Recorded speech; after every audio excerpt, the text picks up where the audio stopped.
Hello everyone, आज मैं एक ऐसे टॉपिक पर बात करना चाहती हूँ जिसे अक्सर नजरअंदाज कर दिया जाता है, लेकिन ये बहुत पावरफुल है।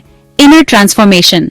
हम एक ऐसी दुनिया में रहते हैं जो हमेशा शोर और डिस्ट्रैक्शन से भरी होती है, लेकिन कभी सोचा है कि अगर सब कुछ रुक जाए तो कैसा होगा? सोचो, आपका दिन फोन चेक करके नहीं बल्कि शांति से बैठकर बस सांस लेते हुए शुरू हो। एक बीज को पेड़ बनते हुए इमेजिन करो। ये कोई तेज प्रोसेस नहीं है, इसमें समय, सब्र और सही माहौल चाहिए।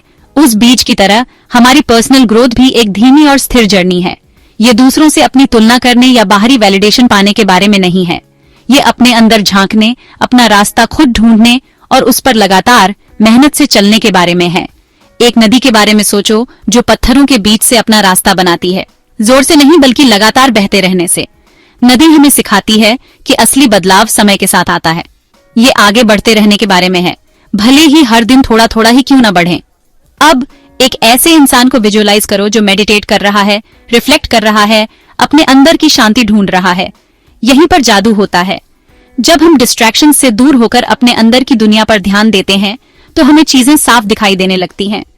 एक कारीगर के बारे में सोचो जो लगन से काम कर रहा है, एक कुम्हार जो मिट्टी को आकार दे रहा है, या एक बुनकर जो जटिल डिजाइन बना रहा है। ये काम किसी भी शब्द से ज्यादा बोलते हैं।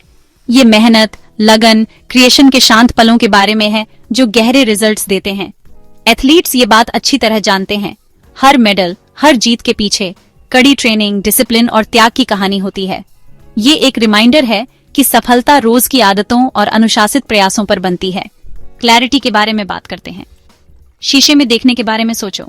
जब हम बाहरी राय और उम्मीदों पर ध्यान देते हैं तो हमारा रिफ्लेक्शन बिगड़ा हुआ होता है, लेकिन जब हम अंदर झांकते हैं, सेल्फ अवेयरनेस की तलाश करते हैं, तो हमारा रिफ्लेक्शन साफ हो जाता है। आखिर में डिटैचमेंट, दूसरों की राय, उम्मीदों और बाहरी वैलिडेशन से आजाद होना, यही असली आजादी है। तो अगर आप अपनी जिंदगी बदलना चाहते हैं तो अपने अंदर देखकर शुरुआत करें। शांति, धीमी ग्रोथ, रोज की मेहनत को अपनाएं।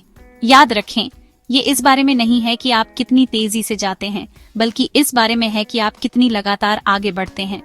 इनर ट्रांसफॉर्मेशन की इस जर्नी में मेरे साथ जुड़ने के लिए शुक्रिया। अगली बार तक फोकस्ड रहें, डेडिकेटेड रहें और सबसे जरूरी खुद के प्रति सच्चे रहें। Catch you soon.